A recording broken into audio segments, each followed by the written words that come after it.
Go ahead.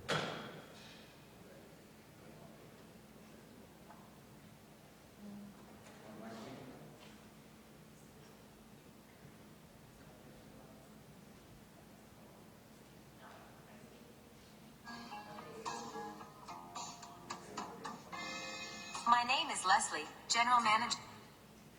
Hamachi $18. Avocado, crispy rice cake, ponzu, Fresno chilies.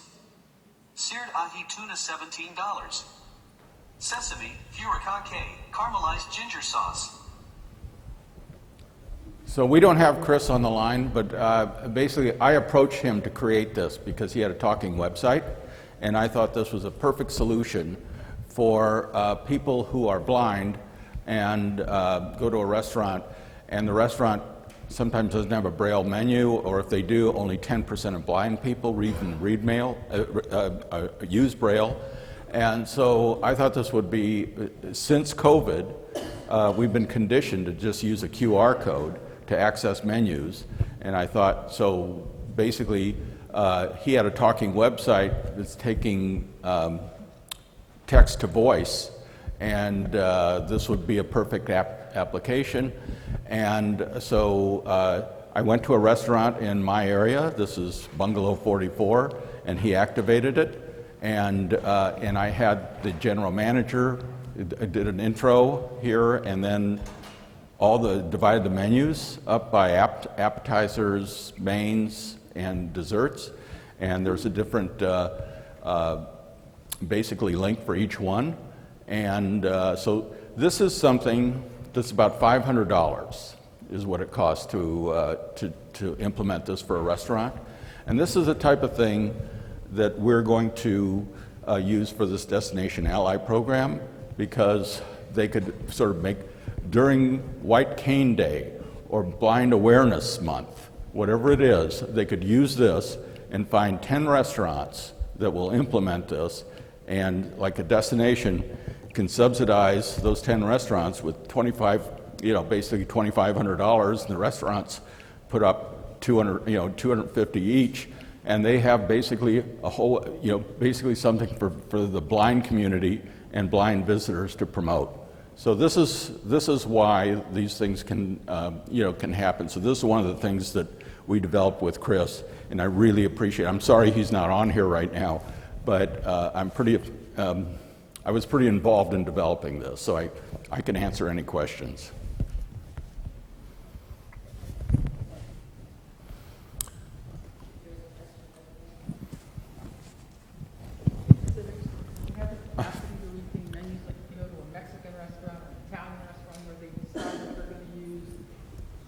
It needs a mic.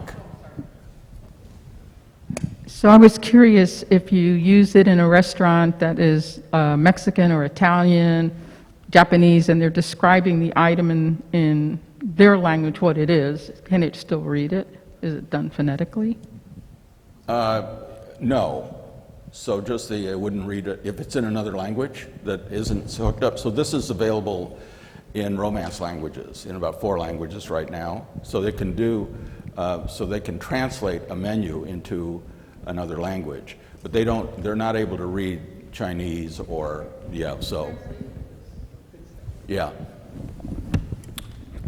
Yes, identify yourself. Hi, Jessica with Destination DC. Could you just go over the pricing again for the app itself? Is it, because the app is for the blind person, correct? Mm-hmm. So when you say, well, now we're trying to implement it into restaurants as a destination, I'm assuming it's more of like a subscription for us to provide to restaurants? No, so it's not an app. It's actually just on your phone. It's you use your camera on your phone to access a QR code on the menu to basically get it to become a talking menu. So he has to program that, and so there's a $500 one-time charge to do that. So so every time the menu changes, there's going to be another charge, sort of a charge based on the number of words that have to be translated. Okay. So he's really priced it so that it's pretty affordable for everybody. And I see this as something that destinations can do around a themed blind holiday or something they wanted to do if they had somebody that they wanted to highlight. But suddenly they would have a list of restaurants that were available for people who were blind. And then the local community would know about it, and you could go to the local lighthouse of the Blind Association, and they might promote it for you as well. So a follow-up, because I know you mentioned it was based off their own QR code. So like you said, restaurants have their own. So they would basically have like 2 QR codes at a table. And so they would just have to scan this one for that. I can't hear you from the mask. I'm sorry, I caught a cold, so I don't really want to take it down. Okay. But is there 2 QR codes then? Like one that the restaurant is themselves established and then one to cater to this? No, there's one QR code. It's on the menu. Yeah, okay. Okay, Okay. it's just one. It's a QR. It's just like when you're going to a menu during COVID, and they had no menu, and the QR code was on the table. You just So they work with the QR code that's already yeah, implemented? the QR code with the restaurant that they used during COVID. Any other questions for Jake?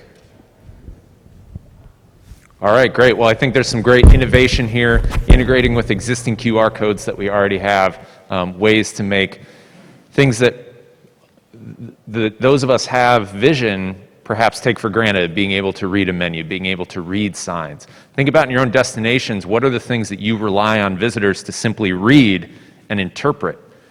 What are some other ways that this has application perhaps beyond a menu?